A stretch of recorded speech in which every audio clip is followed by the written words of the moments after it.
Weather update tayo mga kapatid. Meron tayong panibagong binabantayang low pressure area. Kanina pong alas 8 ng umaga yan. Idineklara ng Pag-asa as a low pressure area. Yan po ay huling namataan ng Pag-asa. Diyan po sa may area ng Pulilio, Quezon. Sa ngayon, wala po tayong habagat. Ang ating easterlies po, ang ating prevailing weather system sa ngayon.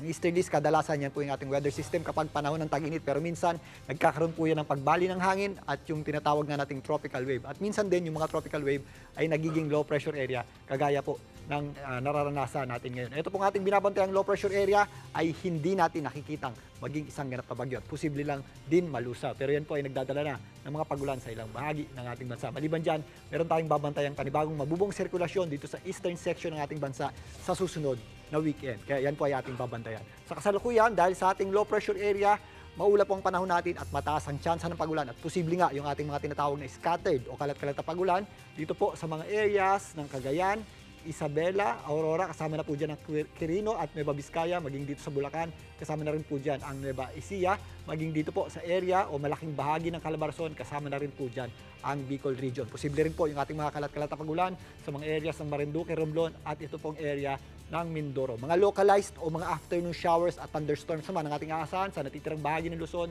Visayas at Mindanao. Again, if ever meron tayong mga thunderstorms, mag-ingat po tayo dahil biglang buhos po yan ng malakas na pagulan. Although minsan, hindi naman po yan ganong nagtatagal. Dito sa Metro Manila, magpapatuloy po sa magdamag ang maulap na panahon hanggang bukas po at posible rin po tayo makaranas ng mga scattered at kalat-kalat na pagulan.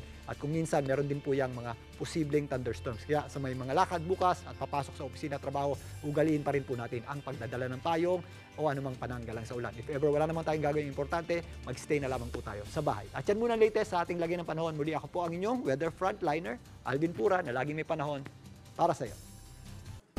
Mga kapatid, Julius Babaw po. Para sa komprehensibo at makabuluhang balitaan at talakayan, mag-follow at mag-subscribe na sa social media pages ng News 5.